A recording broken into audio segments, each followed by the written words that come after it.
Hey, good evening, or maybe good morning, or maybe good afternoon, as somebody possibly once said. Welcome along. It's a little thing that Nick and I are doing these days, talking to the best and the brightest names in energy and clean transport. Not found any of them yet, but in the meantime, we've got some great guests lined up. And one of those, we titled this show The Secret CEO of Fully Charged, the Dan behind the show. We had loads of people say, but everyone knows who Dan is. So I guess we should say, if you know what Fully Charged is, you probably know something about Dan. You've met him or shook his hand at an event. Or, and if you don't know what Fully Charged is, we're not going to explain it. So go away and have a look on YouTube. There's just one or two videos you might want to watch. Dan, welcome to the show this evening. Thanks, guys. It's great to be here. So we wanted to get you on to talk about how this beast of an organization has grown from a one-man band, a man and a camera and a tripod, into something that is, influencing governments and opinion and consumers. So thank you for coming on. Is that fair to start off by calling you a secret CEO? Do you shun being in front of the camera? Well, the last 5 years, I think I've been sort of head of low profile, and it suited me quite nicely. In previous roles, loads of stuff I've done, I've actually been the front man. For the last couple of roles I've done, I've been like back up to the CEO, and Robert's such a great personality. When I came into the business, there was just no need for me to do any of that front-facing stuff. So for me, it was kind of actually better to focus on building the bit behind the scenes. And so we've been very, very, very quiet on that front. But, now a lot of questions we get are, well, what goes on behind the scenes? We know it's Robert, we know about the presenters, but how does it all work? And how do you kind of piece it together? And I spoke to Nick a bit earlier this afternoon, and I forget quite how big a deal it is in terms of the audience size. I completely forget, because you'll know, if you're running channels, you just focus on the channel day in, day out. I'm not saying I never get out of the house, but it is. It's a real tunnel vision approach you take, and without the live show feedback, where you actually get to see people face to face, you forget the impact that Robert and the channel has had over recent years. Of course, the live stuff has been a big deal for Fully Charged since you came on board. I think I've done a fair amount of work in live, but in the music industry, and I think there are two oh heck moments. The first one is when you sign a contract because it's not sale or return. Venues don't say, hey, if no one shows up, don't bother paying us. So the first one is when you sign all the contracts because all the money's gone out. And then the second oh heck moment is sometime when the event is on and you just take a breath and look around and it's just all working and you go, oh wow, we pulled this off. That's pretty cool. Is that kind of fair? How to say how you view the Fully Charged events, both the thrill and scary? I funnily enough, I've become a bit immune to the scary side because I've done a lot of events over the years. So when I first started working with Robert, I said, actually, YouTube doesn't pay the bills, and that's not a cry for help. That's just a reality. So you do have to look at other ways you can do stuff. And I said to Robert that you can't really be static as a business. Fully Charged can either grow or not. And actually other people will breeze past you. It's great that you're kind of number one, and you've got this amazing thing that is actually helping consumers understand clean energy and electric vehicles. It would be a great shame to not take the opportunity. So the first thing I said to him, look, I think we can probably take the Fully Charged to the next level by doing a live event. And he was, brilliant with me. He was like, I don't think it can work. He's very humble. I don't think anyone will come and watch me. It will be tumbleweed. And I said, look, it won't be. You've got a great audience already. They're super passionate. I've done stuff from scratch and got decent audience. And when we opened the first one, it was a huge success. The second one was much bigger still. And then we did a live show in Texas before the world changed as well, which is also very successful. So we're very, very fortunate. Most events, they worry about the marketing. With Fully Charged, we do. We're not saying we're glib about it, but people love what the channel are doing and want to be there. And it's a real community, and I hope that stays that way. We've got, I know you guys pretty well, and loads of other people from the industry who make it great. So it feels like it's a real coming together. So that's why we've really missed that feedback. Digital feedback, as you know, is totally different. Relying on the comments section of YouTube does not necessarily give you the best barometer of where you are. No, it's weird, that, isn't it? It's funny how you can see people just seem to be able to have no filter on the internet, especially in the comment section on YouTube. My first memory was actually meeting you at Fully Charged Live. Okay. First event, was it 2019 or 2018? 2018. I appreciate that time is now a very relative concept. Yeah. It was 2018, yeah. Yeah, so the 2018, and I remember sitting upstairs in the sort of like press area, sat there, and I just heard two car bosses having a talk from a PR company. I won't mention the car company involved, but one of them went, "We dropped the ball here, not being involved with this. We definitely need to get involved for next year." Did you expect 2019 to blow up, to the size and popularity? Because it was mental. We did. I don't know if either of you came to the launch. We went to the Electric Vehicle Experience Centre at the back end of 2017 and announced that we were doing the show. I guess both of you might have even been there. I don't know. And we got great support. Loads of people came along, and that was great. And we pitched the idea, and people were really supportive. And a couple of companies in particular enabled us to get going, which was great. But it really, for some people, they got it and they understood it, and for other people, until they saw it, they couldn't get it. So there were plenty of companies that came and went, "Oh no, we should have been here." And I remember we did the UK one, and then we went out to Texas and we pitched it to the Texans, and Robert and I were in a room of 100 people pitching it, and we were like Martians, trying to explain the concept of the channel, electric vehicles. We had to start from way back, to really explain it. And the fact that sold out on the Saturday, at least last year, was just unbelievable, given the circumstances. So it's really, I stand on the shoulders of Robert. It wouldn't have happened without Robert building this audience, pouring his own money into it for many years. But we miss the live stuff because that contact, getting that feedback, and we don't always want positive stuff. Actually, we love the constructive stuff too, but we do miss just seeing people. It is a great show. Yeah, I mean, obviously the 2020 show was originally supposed to be Silverstone. And then we moved to Folkestone, and we'll get onto obviously Farnborough. Onto Farnborough. So we moved from Silverstone, we got onto, because Folkestone is Silverstone, my fault.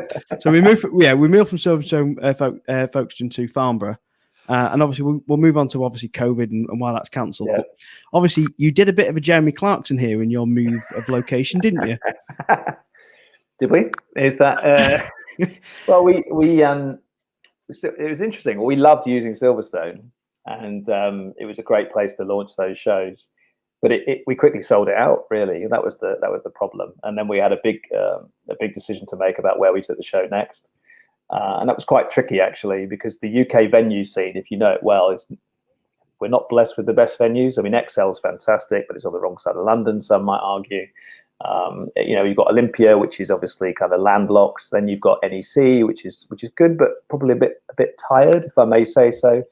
And we also didn't want necessarily just to go south, So from our point of view, it was a really tricky decision. But we were planning to do Fully Charged Live South, if you like, and then to follow up with a northern version as well this year. But obviously, that's all we've lost. We've lost 18 months worth of progress. But thankfully, we're all still here, and that's the main thing.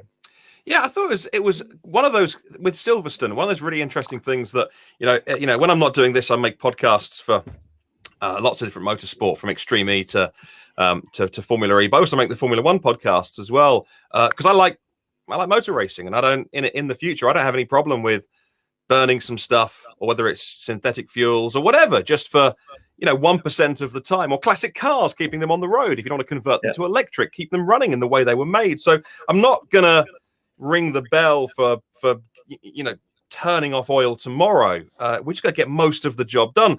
And so I loved it, because there was also these cars belting around the circuit, and I was like, oh, brilliant. F3 cars or something. But it was this kind of weird disconnection between what was happening indoors and then these loud petrol cars going around outside. And it was just a really small point, but I was like, yeah, you could kind of do with a venue that's not centered around this kind of petrol head world. But so we're all disappointed about. So you moved to an airport. Yeah, exactly. Exactly. That just happened to be literally outside your house.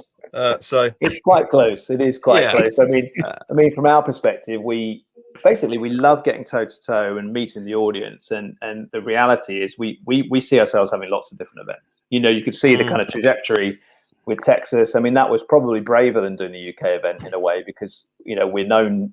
We have a UK audience, and we're based here. But now we're going to take on Amsterdam. We're going to do Sydney as well. And from our perspective, I really want to do a northern event. I am southern, but I have spent enough time. I went to Lancaster, spent a long time up there, and love that part of the world. So really want to do something in the north of England. Want to do something in the Midlands. Want to do something in Scotland. So it could be quite peripatetic, but sometimes when you look at the list of venues, you're actually surprised at the paucity of what's on offer, and also what's available. A lot of people go, well, could you do this? And you go, well, it's not like that. If you ring up an event venue, you say, we've got this show, and they go, yeah, but that conflicts with something we've already got, and there needs to be some space between what you do and that. So, from our perspective, Farnborough was the beginning of something, but we have very much hoped that in September, when the show's outside, that people join us from all across the country. But our plan would be to definitely do one further north as well in future years. It's just a shame that obviously we've kind of lost that period of time. Yeah, I mean, so obviously, the first part I ever heard about you coming to join Fully Charged was being involved in the live shows. Yeah. So how did the coming together of you and Robert happen? How did you meet? How did you bump into each other? Was it by chance? Well, I paid him money to meet him. Okay. But let me explain that. So basically, I'd been in clean energy since about 2004. So I was, I'd more than drunk the Kool-Aid. I'd been promoting renewables for a long time. I used to have a business called the Renewables Roadshow. I consulted for the government, for Department of Energy and Climate Change. I'd launched a renewable heat incentive with them. I'd launched energy saving home stuff. I'd worked with Wolseley Plum Centre. I was director of communications at Corgi, for anyone who knows, the gas safety watchdog. So I was absolutely steeped in home energy and incredibly passionate about it. I've been talking about solar panels and heat pumps for much longer than I care to remember. And I was just setting something up called Accelerating Clean Technologies. And it was a launch event at the Science Museum. And I paid Robert to come and host that. And that's how we met. And the idea behind that was sort of hastening the energy transition, if you like. And we just met and sort of got on. And I said to him, well, how do you make money out of YouTube? I had no idea at that point. This was 5 years ago, and he said, I don't. And then I said, well, I'll happily. I was working for a fuel cell company at the time. I said, I'll happily help you for free for a while, and that's what I did for well over a year. Just helped him for free, and then the live event really was the transition point at which I came into the business. So I'm quite known for that, but that's I don't really, I do much more than that. So. From my perspective, it was incredible to meet Robert. I just didn't think much of it at the time, really. I tell you this now, no one's watching, right? But I really didn't know much about Red Dwarf. I didn't watch Scrap Heap. So I really just saw Robert as Fully Charged. And I'd spent so much time in the industry, in all these talking shops where, the business events where people kind of convince themselves that, renewables are the right way forward, or electric cars the right way forward, and they're all trying to convince themselves but not talking to the public. And that's what I found so amazing about Fully Charged. You can actually attract normal people to EVs, to clean energy, and I thought that was something that was sorely missing. And so I sort of volunteered my help to Robert at that point. And yeah, it's been an incredible few years, really. So what state, and I don't mean that in a bad state, but what was the state of the business? If it was, we say Robert was putting his own money in and does put his own money into to his passion, and it wasn't a profitable business, as so many, I guess, accidental entrepreneurs find themselves in that situation. They make a thing and then lots of people love it, and they didn't ever go into it with either a business plan or an exit plan. So at what state did you join, and then kind of what were your short and medium and long-term goals when you came in? Well, I hope I nail this interview. Am I going to get this job? Let's see. Okay, well, so, I mean, when I came in, it was really interesting in that, Robert and I are very similar politically, our views on energy, our views on electric vehicles, but I'm kind of, I would say, a born organizer, and I think Robert would be the first to say he isn't. So he would say that, and he said on many times, Fully Charged Live would have been a tent in a field if it had been up to him. So, and he's very humble about that. So for me, when I came in, it was a case of, well, looking inside YouTube, you get revenue from YouTube, and then you have, probably most people know, we have patrons who really kept the lights on for the channel for many years, and then beyond that, nothing. And how do you scale that up? What do you do to do that? So live events was the kind of the first port of call. That was going incredibly well. The live show comes back outside in September, and it's, suddenly tickets are selling heavily again. Everyone's sort of piling back in again for September, which is wonderful. But in the last year, I've had to be pretty ingenious about saying, well, how do we keep the lights on, really? And it's that simple. I mean, the reality is we have about 25 people associated with the business now, many of whom are part-time, so presenters and part-timers, and a handful of us are full-time. But once you get to that point, you need to kind of look at other options. So you've seen us do things like electric driving in the last year, EV World Cup. We did a premiere on the channel. We've really gone to town. Our second channel, Fully Charged Plus, and we're actually in a really good position now. But we had to be pretty fleet of foot. But it's great because Robert and I can make a decision pretty instantaneously. So we're very fortunate in that regard. There's no, boardroom table to kind of take a great idea and water it down to the point at which you think it's not a good idea anymore. So we've been very fortunate. And but when I came in, it was certainly the events was the kind of the starting point, because it proves that the audience will travel. And it shows, when we did the America event, it shows that we could do it in multiple different locations. And that was a real light bulb moment for people thinking, well, this channel is quite interesting. We had people driving from Canada to Texas in electric vehicles just to come to Fully Charged Live Texas. So when you see that, you think, well, Robert's really created something incredible. If people are treating it as a bit of a mecca, an EV mecca. So it's been incredible, but yeah, we're very fortunate that we can be agile, because the last year has been anything but fun, I think, commercially, for probably 99% of the people who are listening to this. Yeah, I mean, you've actually raised a really interesting point there. Obviously, you've got the numbers of staff that you employ, presenters, all the people don't see behind the scenes, like yourself, deals with the running of the channel, and you've also got the editors, cameramen, people who are in charge of all that. That there is a hell of a lot of production costs in a YouTube channel that people don't see. I mean, it's hard enough for me on a small scale, but I mean, doubling up to your scale with presenters, cameramen, getting it to the quality of TV that you do is very hard. Which brings me on to the question that, obviously, you state at the start of the show, or you're used to, still, I believe you still are, 100% independent. So how do you balance this with receiving money from the live shows and doing these sponsored events with Polestar? I mean, how do you balance that? Because I've got to admit, that's a hard scale. It's really, really tough. It's really, really tough. I mean, there has been, I'm very proud to say, at no point has there ever been a conversation with Robert to say, you're reviewing X car, go easy on it. That just doesn't happen. In fact, we have a commercial director, and he's not allowed anywhere near the creative process. Nice guy that he is, he's not even really allowed to talk to Robert, at all. So, from our perspective, there has to be this separation of church and state. And I think that it's very difficult. We would produce something and we would review something, and there's always going to be people say, oh, you love Tesla, you hate Tesla, you went soft on that, you went hard on that. And the reality is that no one is pulling our strings. We do have to do commercial things. We, particularly in the last year, we've had to be quite, innovative, I think. But from my perspective, at no point do we kind of say to Robert or any of the other presenters, we want this to be favorable, anything like that. Do people believe me? I care, but I don't.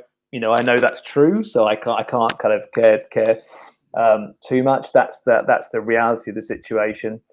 But remaining independent is absolutely key. There's been a thing going on this week. I don't know if you've heard about European Super League. And if you're not a football fan, then you won't have heard about this. But most people will have. It's very easy for beautiful things to be corrupted by money. But what I can say, hand on heart, is that Robert and I are about the mission. We're not. I really don't mind upsetting car companies, and I've upset plenty. So it's the mission for us. A certain 2-letter Chinese car that Robert couldn't reach the charging socket on. It's always one I remember of how how he was just completely honest about how it didn't really work the way he wanted it to. If it wasn't for the commercial money that you've had from obviously the Polestar stuff and like that, fully charged, would it still exist this year? Would it have gone under? Well, that's a really okay. So I'll be completely honest. I mean, I think the reality is it would still be here, but we would have had to let a lot of people go. Yeah. That's the thing. So we're like a little family, and so for me personally, when we got to the crunch time last spring, I said to Robert, I want to keep everyone employed, and keep everyone on board, and we're going to have to, be inventive. I don't want to let anyone go through that process, and we've managed to succeed broadly in that. So for us, I think most people get it. I think most people are pragmatic, but there's the odd person who thinks, well, are you going to sell your soul? Are you going to do that? All I can do is assure you that because we're about the mission, we're not about the money. I really couldn't care less about the money. For frankly, survival, the mission, and getting more people to ditch fossil fuel cars, whether it's for a bike or for a scooter or for a car or for car sharing or for public transport or to switch energy provider, whatever it may be, or maybe I think you had Sarah Merrick on from Ripple recently, or all these great companies. That's the thing that gives us great pleasure. I think with a YouTube channel, so many of them could disappear, and you'd go, "Oh, that's a shame." Right, what's next? I mean, it wouldn't. You'd be like, "Oh, that person's not going to do their YouTube channel anymore," and it says a lot that actually, if we woke up tomorrow morning and Robert said, "Oh, we're stopping Fully Charged," there'd be an outcry because you can't stop now. You've just got to an inflection point, and that says a lot about the mission and the cause behind it as well. I'm really curious about how that it's grown, because, and actually how you balance it as well, because it started off one person making videos. You had a lot of fantastic guests, but then with Johnny, you introduced a second permanent presenter, which I must admit, I knew Johnny from telly, and not so much from writing. I was kind of into car mags, but not the stuff that he would write. So I knew of him, but I was like, oh, who's this guy? I don't want this. Like, just want Robert. And then you watch the first video and you're like, oh, okay, he knows a lot about EVs and he's a really sound guy. So, okay, that's fine. But I'll be honest, my initial reaction was, I want Robert. Like, I don't want this. So that was the first, couple of videos. Then you got used to it. And then you've got, I said to you earlier, you got sort of 6 odd people now. It's certainly on the website where you profile them. And you said, well, actually a bit more, but it's been a funny old time with COVID. We'll tell you more. How do you go from something that is essentially based around one person to being a team thing, whilst not losing the fact that it came from Robert? I think that's a tightrope. It is. I mean, I think everything. I think a tightrope is pretty much where we've been living. Commercially, integrity. Well, I mean, we're still here. Yeah.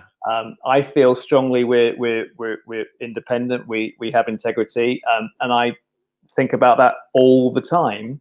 But also, we have to have a succession plan, and that's not to say Robert's going anywhere. Robert is probably enjoying it now more than he's enjoyed it forever, perhaps because we've reached that inflection point and we get some great gigs, right?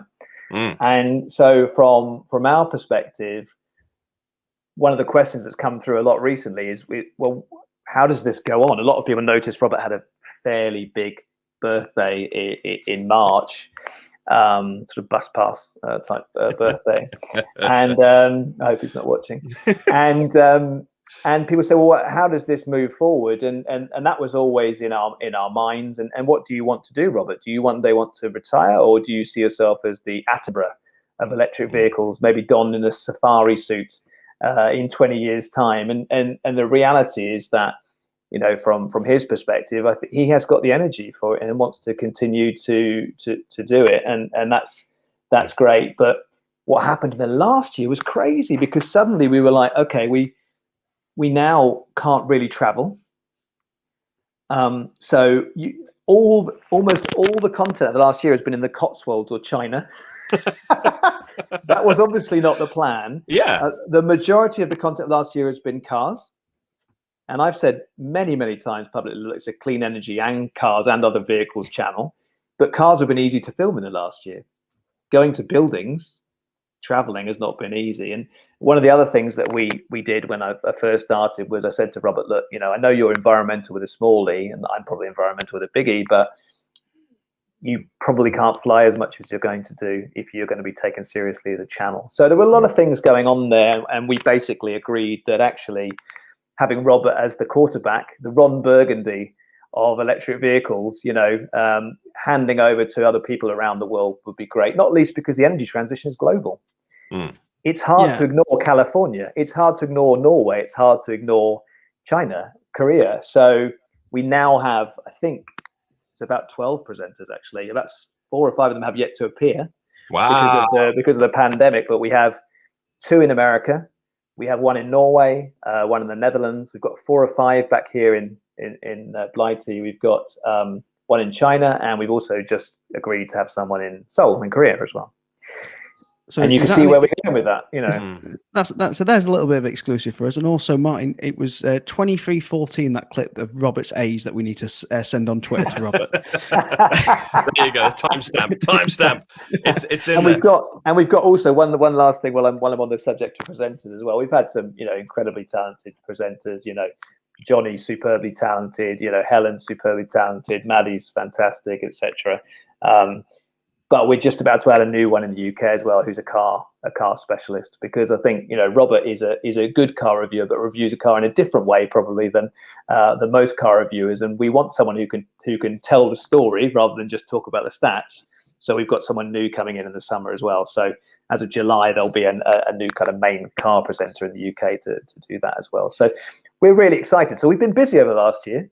But not maybe in the way we thought we would be 12 months ago. So you brought something which is obviously you've been doing cars because they're easy to do at the moment. So are we going to start seeing more solar buildings, more renewable stuff this year on Fully Charged than we have in the last 12 months? Yeah, we're working currently on a number of different projects of that type. Robert, one of the most popular episodes of the last year or two has been Robert's Powerwall.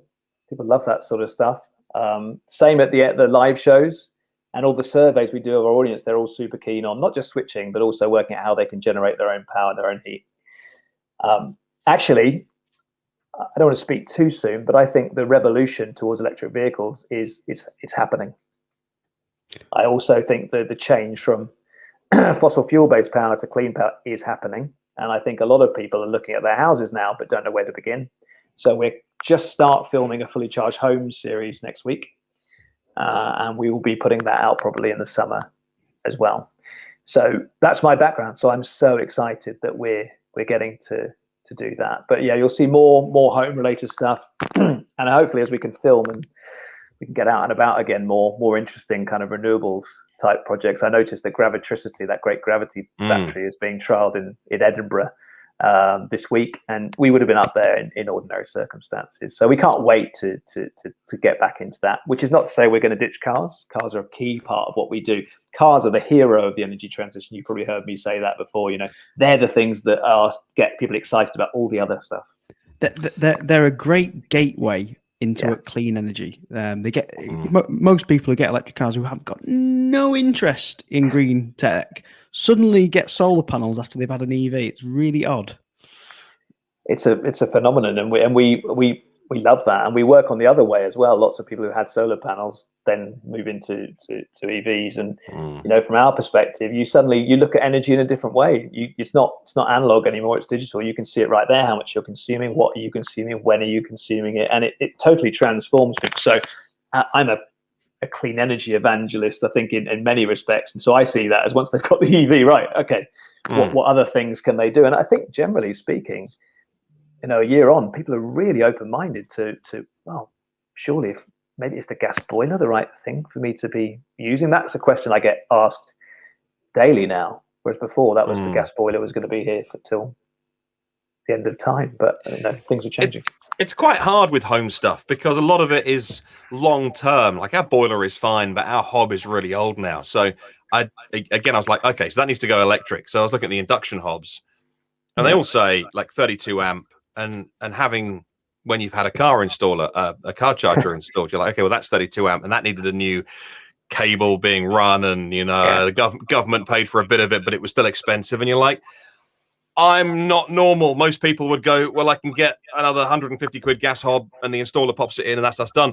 I'd like to go electric, and even I'm, who's super deep in this world, is like, oh, I'll call the electrician, and what's it going to cost?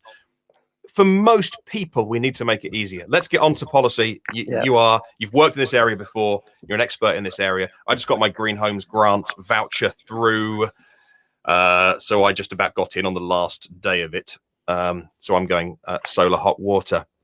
That was a shambles, wasn't it? How do you feel at the minute about? Let's talk about UK. It's where we are.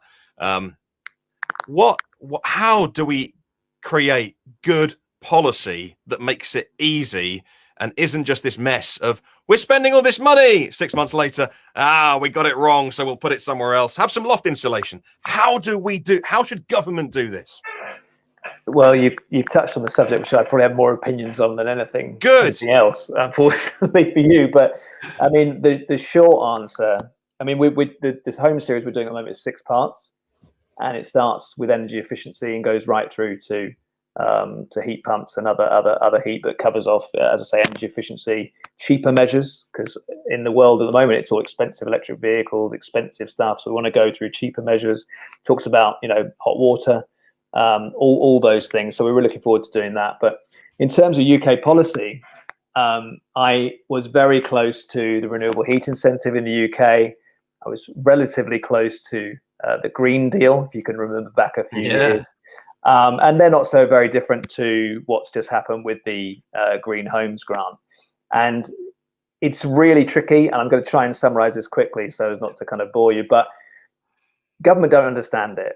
They're generalists. Politicians are generalists. And for the same token, quite often civil servants do understand it, but quite a lot of them are generalists as well. And typically they would a horse designed by a committee is a camel. So they would sit around, they probably have some quite good ideas actually, and then they probably talk themselves out of it as it's too difficult. On the other end, you get someone like Elon Musk who just comes along, does what he wants, and there are fans of him, and he has his detractors too, but he has that singular vision. And the UK kind of needs to pick a vision and stick with it. That's what I would say for one. But the key problem is obviously this technology is expensive. When it comes to heat, there's going to be a bit of a fight going on between hydrogen and heat pumps at the moment, but it's absolutely reminiscent of what's happened in the car industry. And our belief is that heat pumps, because their coefficient of performance is 3 times better than a boiler, will ultimately win. But heat pumps are expensive. So in our series, we're going to cover heat pumps. We're also going to cover other electrification of heat options as well. But the key thing, Martin, to your question is probably we need heat as a service, i.e. you don't pay for it all in one go. Otherwise, it's not gonna happen. And the reality is that often when you replace your heating system, for example, or things like that, when they break down, right, you don't go out looking to change it. So you need to get into people's minds, and it will take a little bit of time for people to cross the Rubicon. I remember when I got my first EV 6 years ago, it took me 2 years to go, actually, I think this is what I definitely can do this. And that was a while ago, so I was a relatively early adopter. And there wasn't much charging then, and less choice in cars. But for a lot of people, it will take a year or two, maybe 3 years, 4 years for them to get the courage to go, actually, I think I can go without a boiler. I think I can change my gas hob to electric. And then another big problem is, how do you train up all those installers? Well, you've got to show them that there's a business. Actually, the Green Homes grant did almost exactly what the Green Deal did. It failed, but not through lack of interest from consumers, ironically. Why did it fail? Because I don't think they had a real interest in making it work. If I can be slightly political, I don't think they really wanted to make it work. And you have to, if the leads are there, then it should work, right? That's the way that's the hardest thing to do in business, is to create demand. If you've got demand and you still fail, I would question how joined up it all was. And there was quite a few years ago with the renewable heat incentive and the Green Deal. I'll move off this quickly. A lot of installers got really excited about that, and they trained and they did their MCS accreditation, and then they got burnt. And they're probably sat there now going, isn't this the same thing happening again? So until you can show real demand from consumers, it will be just a brave few. And we've got some brilliant installing companies that come to Fully Charged Live and have been on the channel, who are incredibly, you've got to salute them. They've been incredibly brave. They're pioneering. They still do it. They're reaping the rewards. But for others who are used to just doing boilers, and I've done boilers for 20 years, and it is a really big stretch. So it's fundamentally, it's a difficult thing, but I think we can get there. But first of all, we've got to make it easy. At the moment, if you ask a consumer, they go, well, I don't know where to begin, right? That's what the average person would say. Where do I begin? I mean, you're passionate, and even for you, it's not been straightforward. No. What do you think would increase adoption then? Do you think if they did government-backed loans, 0% loans, or do you think it's just a lack of education out there that's helping people? Well, you don't need it. It's like the EV market, isn't it? You don't need it to go to 100% immediately. You just need to chip off the first percent, then the second percent, then 4%, 8%, and so on. So they just need to. There are people out there who want it. That's the truth. People who can afford it. We're still in that early adopter territory where there are people who will pay a bit more for it. But I think the reality is that it's got to be much, much simpler, and got to be more joined up. And as I say, I think that ultimately, if you have a singular vision, and if someone at governmental level knew exactly how the industry works, I think they could make it happen. But it tends to be politicians who are, and I'm not actually being needlessly critical of politicians, but it's the way the system's set up, isn't it? They change every 5 years, and quite often, actually, if you've got a brief as a politician, you run a department, you might only have that for a year and a half. There's no real long-term thinking. So in other countries, it's really out of the hands of the shorter-term politicians, and it's really industry that actually runs and makes the changes. And the public servants are often in, those positions for many years. So it's also their job to get it right. So our electrician we straddled COVID. So he bought the new Zappi 2 from My Energy, because I wanted that one, pre-COVID. Then it hit. And actually, we were waiting for our either electricity company or it wouldn't be them. It would be was it the DNO it's called, to confirm that my house was a 100 amp fuse. But they couldn't send someone out because of COVID. So my electrician for 3 months had a charger sitting had many chargers. He does a lot of EV installs in his spare bedroom. And so he's out of pocket. Then when he finally installed it, and I was like, what do I need to do for the grant? He's like, nothing, I sort it all. And he told me how many were outstanding. Now he's lucky because he gets word of mouth. Loads of people around here have got EVs. So he's put loads in, but it was just taking forever for him it was months to do that. Now his business, sole trader, he absorbed it. But again, I heard that story and I'm like, it doesn't need to take 6 months to get some money back from the government. If you've installed it, you've sent the pictures off. That kind of thing dissuades people from these projects. Yeah, so what's happening now, and you can see it more and more, is you can look at institutional money is now filtering into clean energy, for example. There's obviously been a ton of institutional money has gone into solar farms, into wind turbines, even into energy storage. And homes has been the Cinderella subject. It's been the last subject really to be tackled. But there is a lot of money to be made. So I'm not a huge fan of capitalism in its current form, but ultimately it probably will do its job when people realize that homes are a huge opportunity. And when investors come in, they will be able to effectively loan the homeowner money to make that sort of stuff happen. And they will be very interested in making it work, in making it streamlined, because they're commercial entities. So we will get there, but no, it's incredibly complicated. With the Green Deal, so that must have been, I'm thinking about 2012, they spent quite a lot of money marketing that. They had a lot of interest, but they made it inordinately complicated. So that by the time, if you're familiar with sales funnels, by the time they got people in the funnel to the time they got them to the end of the process, most people had left because they were just so fed up. So that just doesn't work. So we will get there, I'm confident. Market drivers, all those things will start to kick in. But for me, it's such an exciting area, but a lot of people don't get excited about it, which is the great thing about electric cars, because then you could say, right, okay, well, you've got an electric car, so have you thought about the other stuff in your life, how you're consuming energy elsewhere? And it really is a great opportunity to start tagging those conversations onto the back of their first EV purchase. So let's get some quick fire questions from me and Martin on some fully charged facts that some super fans may want to know.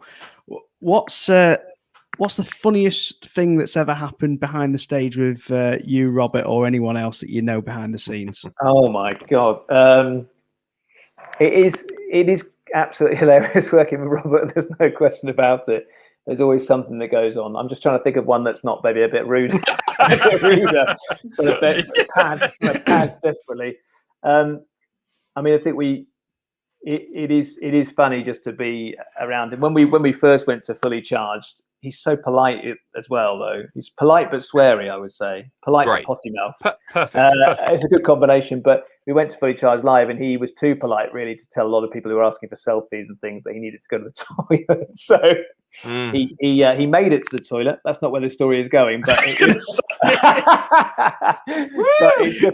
it took him far longer than it should have done to say, "Excuse me, can I just go to the toilet?" But we're very, very lucky. It's a great team. It is a laugh. But I'm not saying it has been a tightrope. YouTube channels, podcasts, YouTube channels, those things, amazing thing to do, amazing thing to be part of. But it is brutally hard work. So we do have a lot of fun, and there are lots of things, but some of them probably best not for this broadcast. Well, you smashed through 750,000 subs, heading towards 1 million. Where are your audience? Who's watching? It's about 30% in the UK at the moment. It's 25% in North America, 25% in the rest of Europe, apart from the UK, and about 20% rest of the world, with things like Australia and India being particularly strong. It does vary. If we do lots of American content, which we've not been able to do so much last year, it changes. It kind of morphs, and people are obviously interested to watch stuff in their own countries.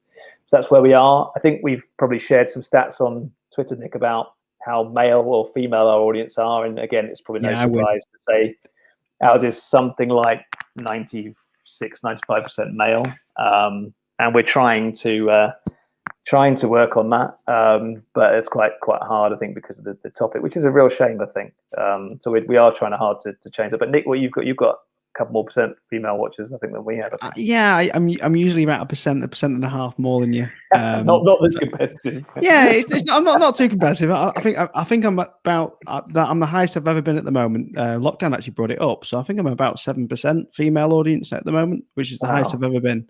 Okay, I'm really jealous now. But so then the age range, I'm 45, and our average audience viewer is probably a couple of years younger than me, basically. So we, and it varies. We've got lots of people watching who are much younger, and people who watch older as well. But how we get beyond YouTube, we're never going to leave YouTube. We're trapped forever. But how we get beyond that and how we broadcast on other platforms is very much front of mind for us as well. We need to do that, because not everyone watches YouTube at the end of the day. What? Amazingly, not so there are other ways to do that. So we're working behind the scenes on that sort of thing as well. Okay. Now I do want to get through some viewer questions, and I've not been following them. Nick, have you put many up? Because I've not been looking at my other screens. A couple of people have actually asked questions that we've already asked, and then we got round to them. A lot of admiration for the show. Someone actually made a comment I put on the screen before, which is, the Fully Charged is one of the most independent shows they've ever seen on TV. And then someone said, "Yes, I saw the Skoda review very recently." So no one's questioning the independency there. Someone said, "Are you gonna cover the Ripple Energy?" Unfortunately, Craig, me and Martin have already signed off with Sarah. Got the hard hat. We beat you to that one. We beat you to that one. You've beaten us. It's fine. We love them. I mean, I was in London yesterday, first time in 14 months, and I got to meet with Octopus and Arrival and Ripple. My Energy, GridServe. I could go on, and I'm going to get people criticizing me for not mentioning people, but I think actually I really could say negative things about the country. But in terms of energy and entrepreneurialism and all these startups, I think we've got some absolutely incredible companies. So Ripple, yes. I think we've done a podcast with Sarah. I don't know, maybe not, but she's absolutely on our list. I think she's avoiding us. I think she said she wanted to do you first, so I don't know. But no, we love Ripple Energy. What a great idea it is. So question come in there. Question for Dan. How often can you get through a shoot without going off tangent and cursing like a trooper? Yeah, I mean, we're shooting tomorrow. Actually, Robert is unbelievable. He would say this because it's a phrase he uses a lot. He could talk under wet cement. So he will talk, but he's so sort of articulate. But yeah, he is a bit of a there can be the odd expletive, but we do have it is hilarious. He's just irreplaceable. I'd say Robert's such a great person to have on the channel. I think one of the things I've said earlier was that obviously the pandemic has changed what we've done, and I've got to pay testament to him because we got to this point last year, and the plan was that Robert would do. So we do 104 episodes a year, 2 a week, 52 podcasts a year, plus now we're building out the Fully Charged Plus channel as well. So you're talking about at least 200 pieces of content a year. And last year the plan was that Robert would maybe do only 50 episodes. And because of COVID, he had to do about 90. So you got to take your hat off to his work ethic. But even he's like, I quite like someone else to come in and do the car reviews now, please. Yeah, the car reviews are tough to do, because it's not. Yeah, people watch a 20-minute video. It's not a 20-minute chunk out of your life. There's a lot, especially if you've got to travel as well. There's a huge amount of work involved in reviewing a car. Fully Charged Outside. So you're talking about the big show, not Fully Charged Cities, but the big outdoor show at the end of the year. Yeah. So how is it coming along? So tickets are rolling in, and Yeah, it's good. I mean, obviously from our point of view, I was probably pessimistic in terms of running it indoors. I felt that even late last year that wasn't going to happen. I was really saddened by the second wave, obviously, of COVID that the country experienced, but not entirely surprised. So from our perspective, we didn't think in June or even in September that indoors was going to be a real possibility. So we said from the outset, we'll reformat the show, run it outside. Ticket sales have picked up massively. Now people are out and about again. People are getting vaccinated. By the time September 3rd, 4th, or 5th comes around, a lot of the population will have had 2 vaccinations. And it's really all about the variants, isn't it? I mean, it's an open secret. It's really about what happens with that. But from our standpoint, we're very confident that because it's outside, because we'll have all the COVID measures in place, that will happen. And we'll have about 150 exhibitors, probably about 25 to 30 of the car companies there, thousands of test drives, and yeah, it's looking good. But we all keep our fingers crossed because let's be honest, it is a strange time. But from our perspective, we cannot wait to do it, and it will feel a bit different because we'll be doing the theatres outside. But actually, maybe that's no bad thing as long as the weather behaves itself. So about the weather, obviously it's Britain. It's likely going to rain at least one of the days. How have you? Is there going to be covers on the walkways between where the exhibitors are? Is there going to be shelters? How's that going to work exactly? Yeah, we're working with a contractor that does kind of the big outdoor shows, basically. So everything will be. There's lots of sort of marquee type structures and those kind of things you might see at Goodwood if you've ever been there. Those kind of slightly marquee doesn't quite cover it. I think those types of structures to provide cover. Then we may well be doing fully charged ponchos as well, Nick, as a bit of a side hustle. But from our perspective, yeah, we will be providing as much cover as we can. I can see the merch now: fully charged brollies, ponchos, hats with little umbrellas on. Stop burning stuff, masks, all sorts of stuff. So I mean, yeah, from my perspective, we obviously have to pray on the weather, but I think the UK has become a bit more resilient to being about outside. I don't know if you saw that picture of people having that meal in the snow in Cranley. Yeah. I don't care what the weather does. I just miss other humans now. So it's this weird year where working from home was fine. I've looked at nothing else but these 4 walls for a year. And then, you know, we've got a little fella, so it's great because he not even at nursery yet. So I got to spend a ton of time that I wouldn't have done as a dad. So silver linings, but a year later, man, I miss human beings. Like, well, I just can't. I mean, let's be honest. We only have to look at the pubs. I mean, people are sitting out there in the pubs at night, up to, you know, closing hours, no matter how cold it is, no matter how rainy it is. I mean, to go back to fully charged, I mean, for me, it's a social event. Every year we've gone, I've had one of the greatest times ever.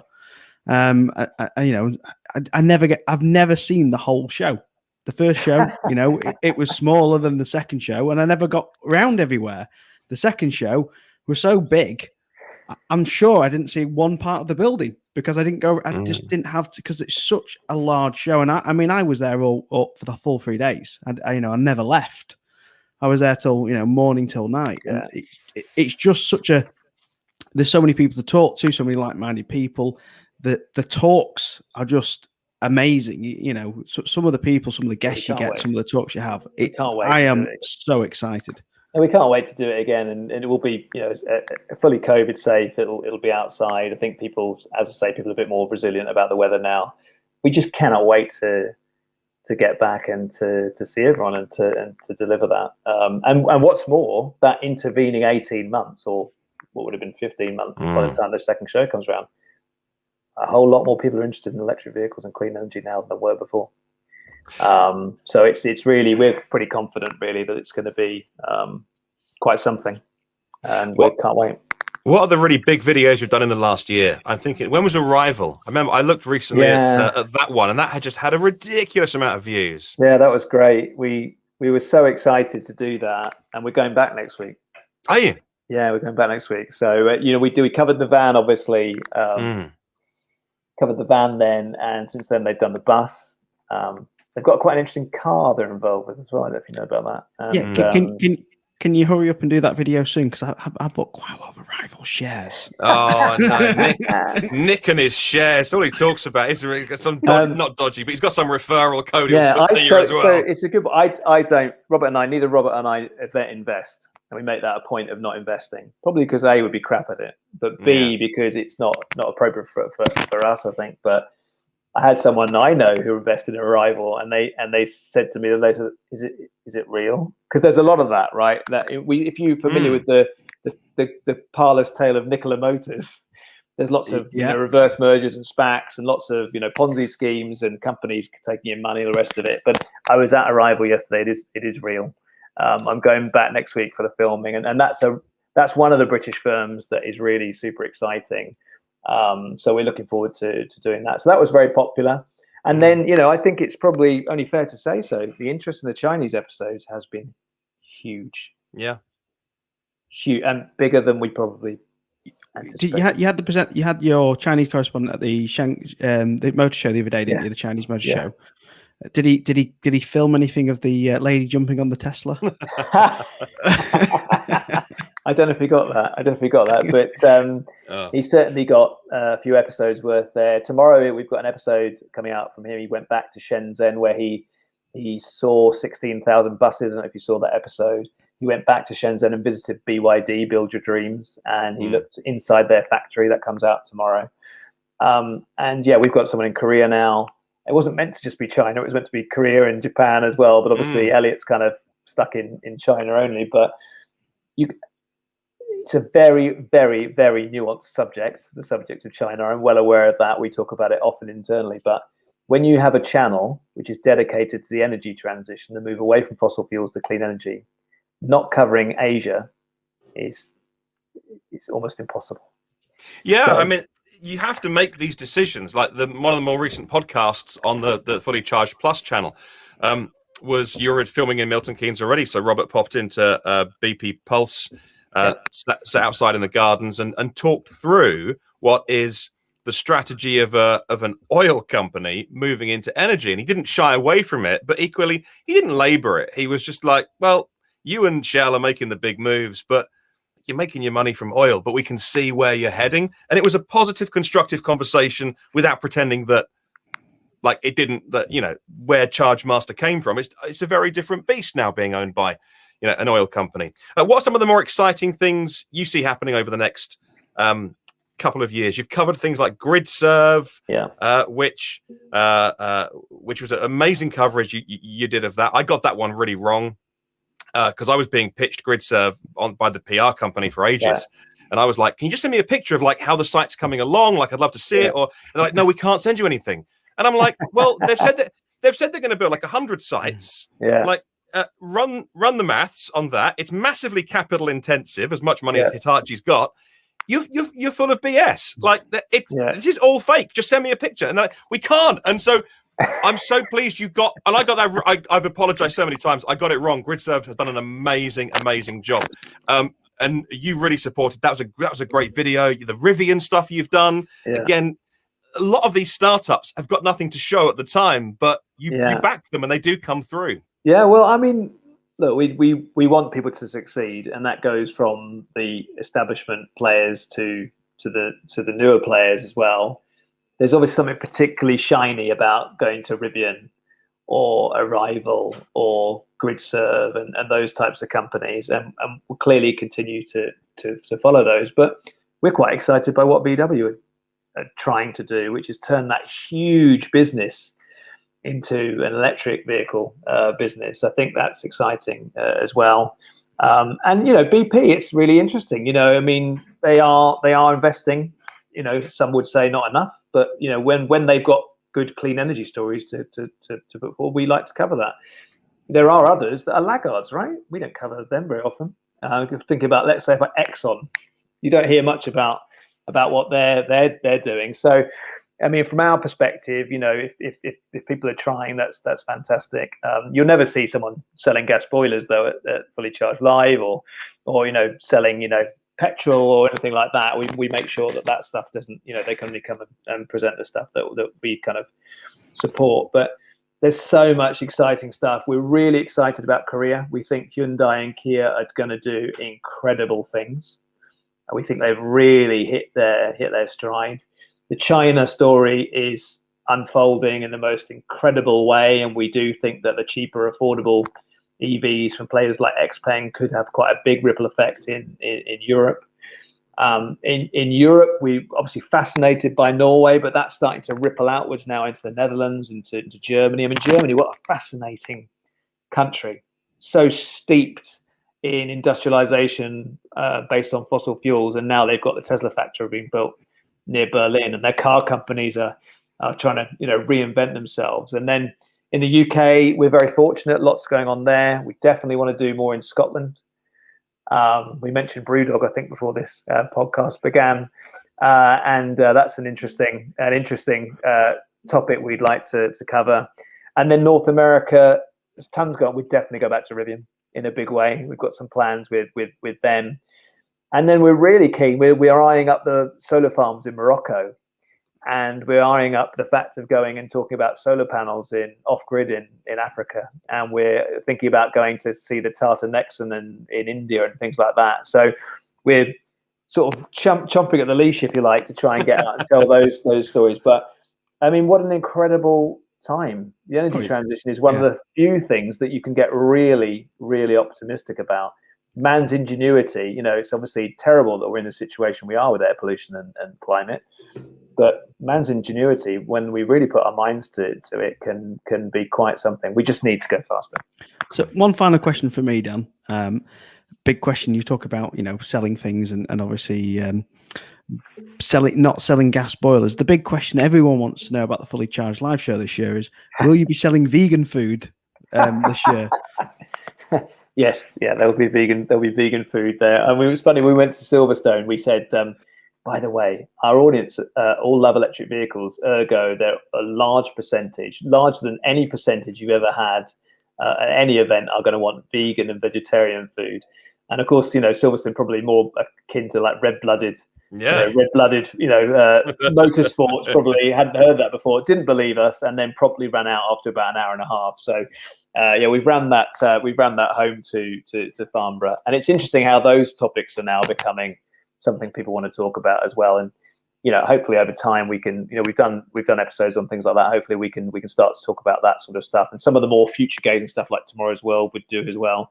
But yeah, don't judge us over the last year. I actually think we've done a lot, but a lot of it's been behind the scenes. We've just tried to keep the episodes ticking out, but actually we've got a lot more to come. I think we've used the last year pretty well, but you'll be the judge of that, not us. Yeah. Well, it's a big thing that people don't realize when they're talking about reducing carbon. That I'm a meat eater, but I eat more vegan food because I know it's lower carbon. So I try and eat less meat. I still eat meat, and you never stop me, but I try and consume less because it is better for the environment. Any final thoughts off you, Martin?